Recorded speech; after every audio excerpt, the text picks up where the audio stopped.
Okay. Right after we found he was killed, the lady next door let me use her phone, and I called Mother and told her, and Mother said, "Would you like to bring him here?" We didn't have no grounds anywhere. We needed a place to bury him, and bury him beside your sister. And I said, yes, we would. So that's what we did, and they called Bill, I your hate dad's family, and they met us down there, and we went straight there.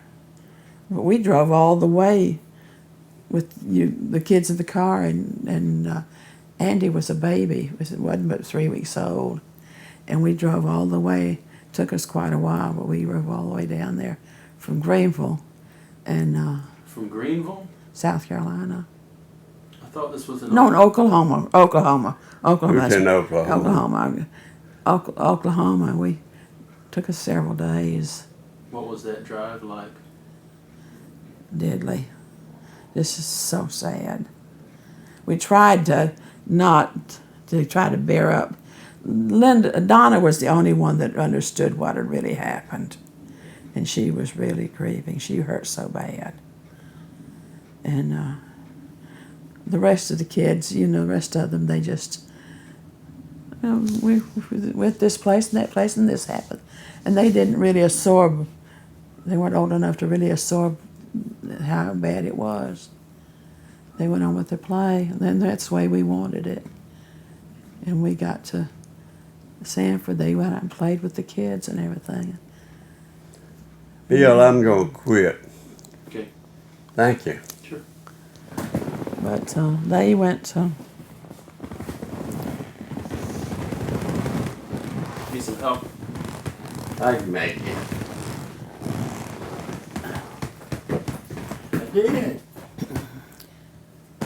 But we took him to Sanford. He was buried right next, not quite up near Sis. They had a spot for her and her husband where they were buried, and he was buried right next to Sis.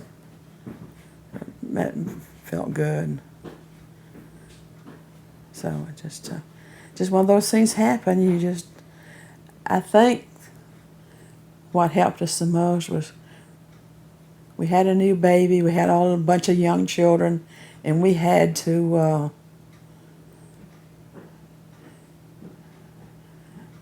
of course Donna told me later, years later she told me, well, we had to, try to comfort them and not make this hurt them in it very much. Donna was the only one that actually, I think, felt it. Maybe David was, but the way David handled it, he went out and played hard, played to anybody. That was his way of handling it. And Donna, she just fell apart. But, we just had to deal with it that way and move along, and we did. After we buried him, because when she said, would you like to bring him here, we were so glad to go. And all of your dad's family came down with Catherine Foy and his mother and Dad, and it was really hard. But, we had Andy. He was but about a week old, and I think that's what's helped me with all those children. I had to take care of them, and it kept myself occupied. It was always in my heart, and I always think about it. But we tried. But one thing we did, and Donna told us later, and I wish we hadn't done that. We wouldn't let Donna see us cry. She was the only one that would probably been affected. And she told me years later, she says, I didn't see you and Dad cry, and I thought I wasn't supposed to cry. and I wanted to cry. And I felt so bad about it. I thought, you know, that was wrong. We should let her see what it hurt, how it hurt. Because we cry when we go to bed at night, and she was in her own bed. But you know, you go through that and you live through it, and it's down the road with you. So what else is going? Let's go to another subject. Well, I want to do that, but I do want to just, while we're here, just finish that thought. And how do you think just all of the years that after that day, how did that change life for our family over the long haul?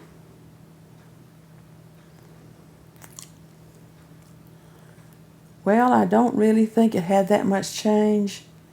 He was so young, and you children never really do him good. You weren't even born. And he was, we just, Donna is the only one that can remember it. David might remember a little bit. Well, I guess what I was really asking was, how do you think that our family life or our childhoods would have been different had that not happened? Yeah, you know, there's no way of telling that. I think we've done pretty well. And Donna is the only one that really could remember any of it.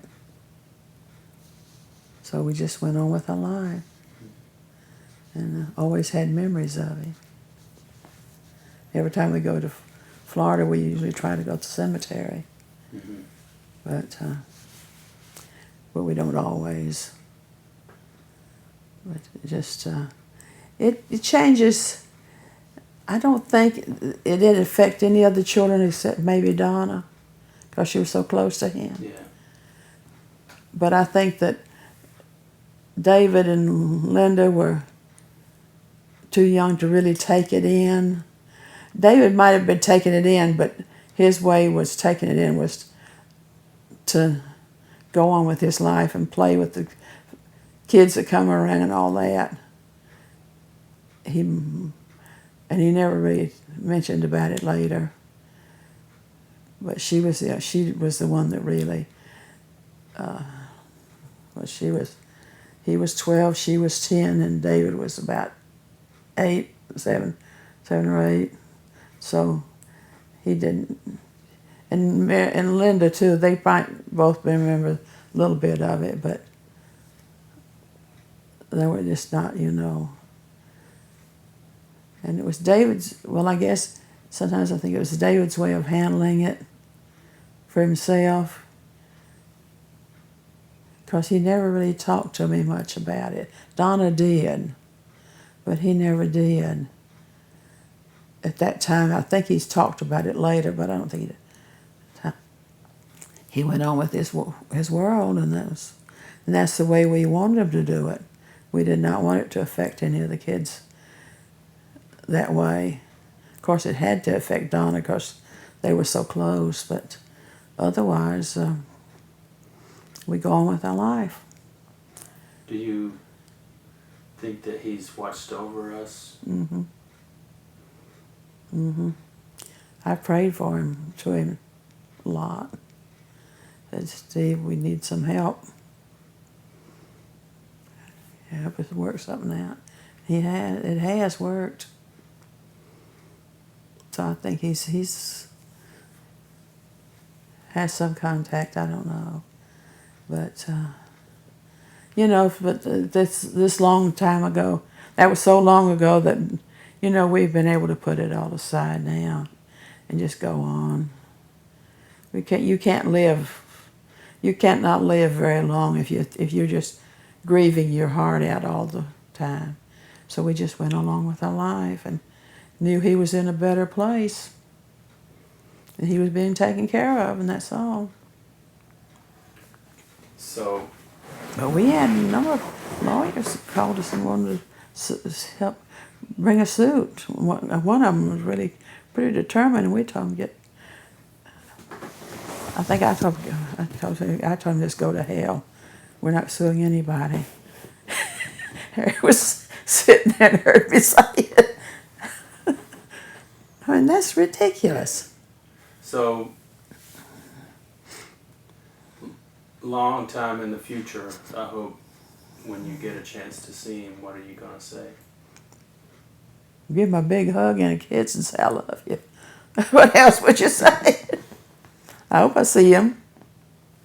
I think we will. And I think he's watching over us too. Because I have prayed to him a number of times for things that I was worried about. Everything solved itself. You know? My mother taught me that because she told me, she said that she prayed to sis a lot of times for some answers, especially when she was dealing with her children, sis's children. And she says, it always worked it out. What was your mom like? Mom was mom. Mother. We always had to say mother. Harry got so... You'll say mother. But that was in the Michaels family. All the kids said mother to their parents. What was Christmas like when you were little? Oh boy, you wouldn't believe it. The big family. Well, for one thing, the fire department would have a Santa Claus thing at the fire department. Santa Claus would arrive on the fire truck a few days before Christmas. It's usually on the weekend, the Saturday night, maybe. We'd always go up there to see Santa Claus and stand in line, tell him what we wanted. And then they'd give you a bag had apple or orange or something, little bits, pieces of candy. All the children, so we'd always go get that. And then we'd go see Santa Claus again at the church in Palm Bay. He came to the church. We go there, and they always, who put the bags together, they had to give you little bags of candies and things. You would talk to Santa Claus. So we had a lot of Santa Clauses. But, we were kind of, when we were real young, Santa Claus was Santa Claus. We didn't care. But it's just, I think I had a real good life, good with families, big family, but we did well. None of us got in any trouble. Nobody went to jail. You know what I mean?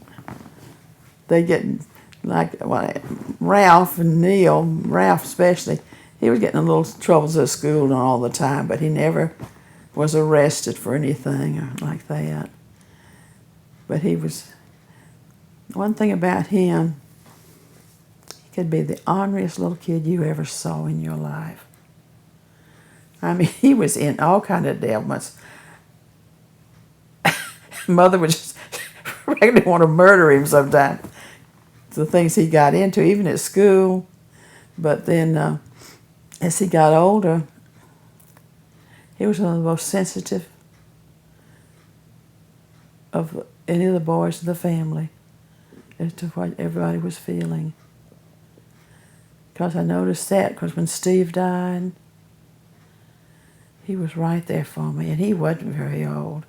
Wrote me the nicest letter, and we'd go down there, and he'd always come around, and talk about him and stuff like that. He just was very sensitive about those things. I'd always noticed that, where the others did their things, and okay, this is, I'm your brother, but, I'm not that interested.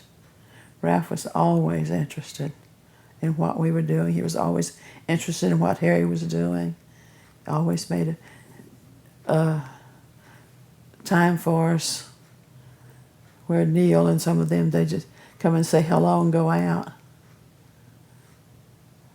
Ralph liked to be around your dad.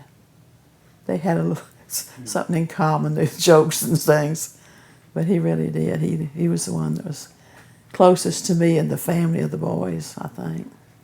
After Bud died, well, actually Bud, before he died, he wasn't that close because he lived far away, and I would see more of Ralph when we go down there, but we wouldn't see Bud maybe every couple of years.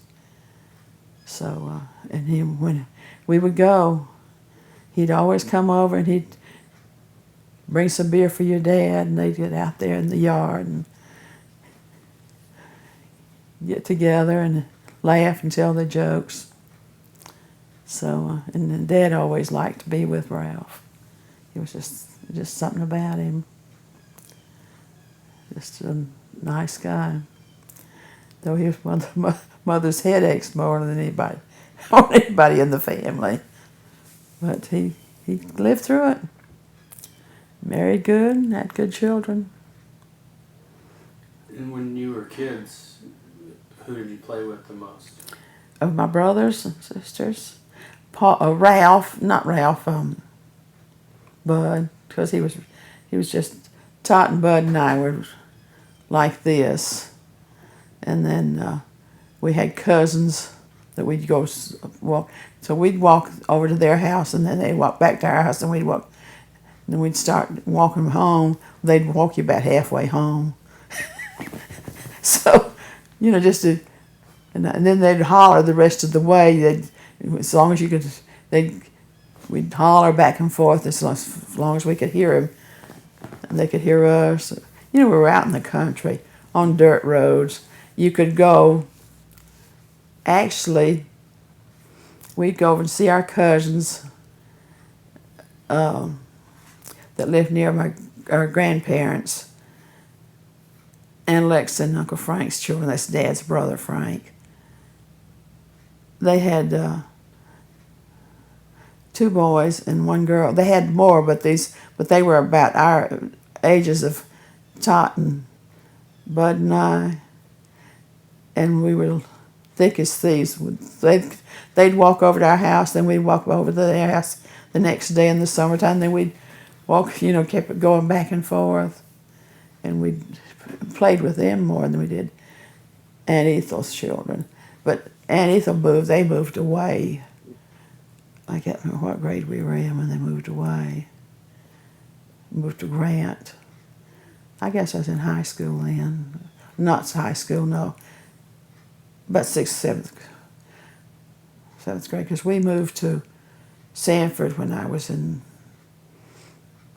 between the 7th and 8th grade. So that put some time between us. But Why'd you move to Sanford? Dad got a job. They were building just during the war, and they were building a naval air station up there, and he was up there working, and that's where he stayed until he retired. He was working at that naval air station, and he went up there to work. You had to go find your work where you could, and they were building all these things. So he went up there, and he was there for a few months, and then he told Mother that he wanted to, because he was trying to go home on weekends, and we'd just see him on weekends. So he found a house for us to live in, and just pack up things and come on up. So she did. It was just so funny. We hired this man. We knew who he was. He had a big old truck, and he would move people around. It wasn't a moving company. It was just somebody that would do it. They'd charge you a little bit. And he packed us up in it, and then we went to Sanford. Dad rented a house in Sanford. We moved in there, and really liked Sanford. We're little. I was in the going in the. We were going. Tot and I were going in the 8th grade. We were a little. You know, you're going to a new school when you've been with all these kids all the way through school up to the 8th grade. You have to make a new friends. And we went up there, and we didn't have any trouble making friends. So we enjoyed it there, and it was a good thing we moved. What was it like growing up as a twin? Sometimes it was good, and sometimes it was bad.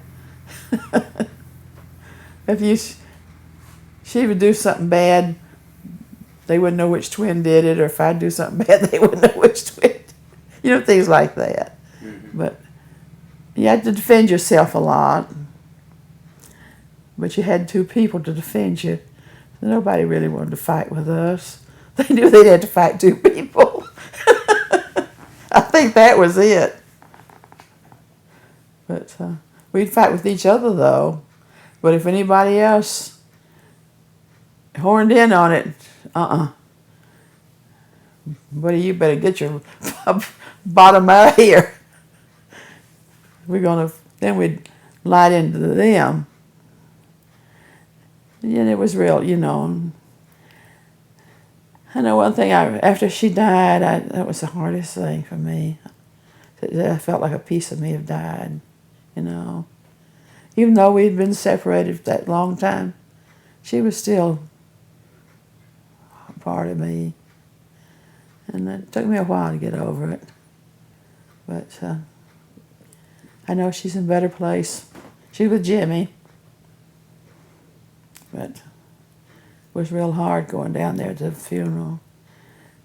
And I felt sorry because we couldn't stay long. Did you go with us?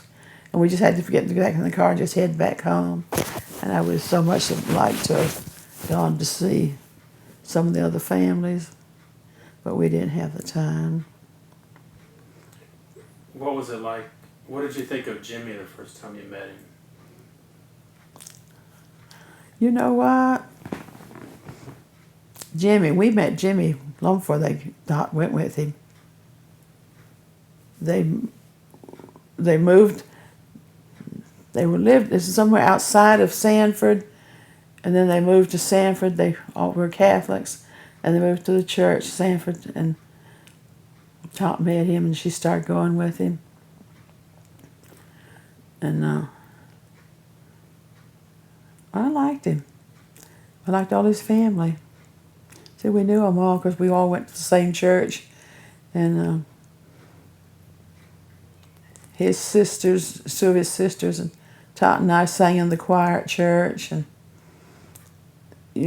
all the young people think they had a group. You know, you would meet every once in a while and have parties and things, and that's how she met him. What was your first impression of the Uchi? I loved it. I loved it. Your dad took me down there when I went up to visit.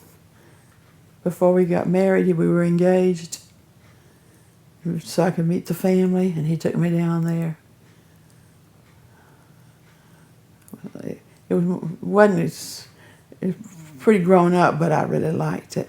We just looked at it. We didn't go in it, go in the water, just riding around. But that was that's your kid's place. All of y'all know that place, don't you? So it came down to him. The rest of them left. So on all those trips that we took down there, did you look at those with dread, like it was just an awful lot of work, or? Yes, sometimes. Sometimes I said, I can't do this. I can't do this. I don't want to go. But your dad liked it so much. He wanted to go, and sometimes I'd say, Harry, I really don't feel like I want to go. Well, I'll go without you then. He did go sometimes without me. Not when you kids were little. When he was older. He'd go down and stay at the motel and visit friends. And then towards the end, I got to stay in motels, and he'd stay at the thing, in a motel nearby. So that was when you boys were all together down there, doing all kind of things. And I said, I'm going to go down there and watch all the things you do. I said, I'll just stay at the motel and come and see you during the day. I didn't want to cook for you. I didn't want to clean up after you. What'd you think of Griffin? We moved to Griffin. Trying to think when we moved. Where we moved from? John? Forest Park. Forest Park. We liked Griffin. You know, we came down here and bought this property that we lived on long before we built on it. Bought the land, and then we finally got a house built. We liked it down here. What was it like trying to get that house built? Well, it was stop and go because it was a government loan farm thing, and there were certain things they'd allow you to do with the house and certain things they wouldn't. And I think we wanted 2 bathrooms and 4 bedrooms, and they didn't really, with that farm loan, that wasn't what they wanted you to have. There were 3 bedrooms and 1 bath. And then, oh yeah, God, your dad, it was so funny. He told me one day later, he'd go out there, and when he was trying to let us have more, he said he was in there and talking to them, and they didn't want us to have but 3 bedrooms and 1 bath, and he said I got so mad at him. I said, well, what am I supposed to do with those children? I've got to kill them so I can get a loan from you and not have so many children. And he says things were quiet for a few minutes, and then all of a sudden the people, they were listening because he talked real loud. They all just erupted in laughter from the other offices. And he had to, he just really had to just, we got to have 4 bedrooms, got to have 2 baths. And they finally let us have it. But we just, they didn't want us to have that much, because it was what they call a farm home loan, and it was low interest. What, but about 3-something% interest, something like that. Wasn't there something about the well? Oh, we couldn't get the water. We had to haul water in for quite a while till they could get the well in. That didn't go with that. I don't know how it did, but they finally got water. Then that wasn't much water, and then we'd go dry in the summer and in the winter time, and then we finally got a bigger well that we paid for. Got them to go deeper, because with the well they were only so much they put in the well. So we finally got another well done where we had all the water we wanted. You ought to remember those times when we wouldn't have water. But and then city water came.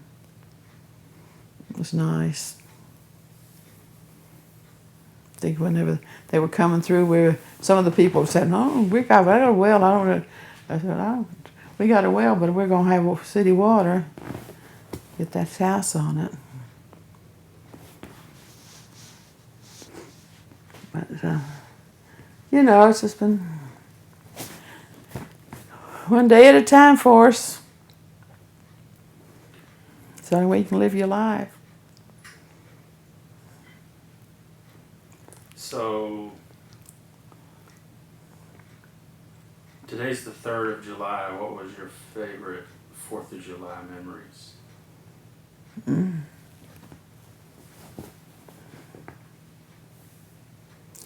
Well, let's see, what did we do? We always went to the beach when I was a child on the 4th of July. We lived not too far. We'd load up and go to the beach. Then we'd do that every Sunday. Dad would make a freezer of ice cream. Mother would make a cake. We did a dinner after church. We'd head for the beach and spend the afternoon. Then we'd come back and have cake and ice cream for supper. That was our supper. Did that a long time, all the time. And it was funniest thing was, though, our cousins, they had lived next door to us, and they would go to another beach. They wouldn't go to the beach we went to. They went to one that was, remember the name of it, but we called the one we went to we called it the Pine Tree Beach. You know, at the beach, if you're on the beach, you can go anywhere up and down. Like, it's just free for everybody. But this particular place, it was a bunch of pine trees, you know, these Australian pines, and they all went around this big lot, and there was a house built in there. We never saw, it was between Melbourne and, I can't remember where it was. Anyway,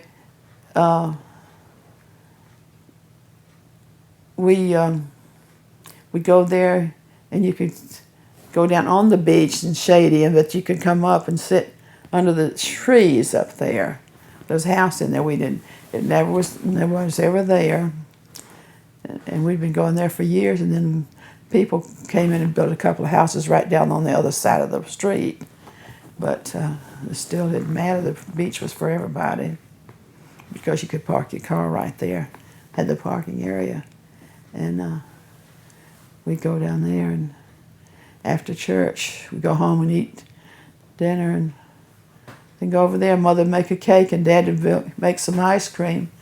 And then we'd come home and eat cake and ice cream for supper. It was our Sundays. What do you recall of the Great Depression? Not much. Yeah, you know, I know we didn't have much, but I didn't realize it. I didn't realize, you know, what it really was. I know things were bad, and I knew they were getting a lot of help, but I wasn't old enough to really recognize it like I would if I was an adult. I was just 10 or 12 years old, even maybe younger.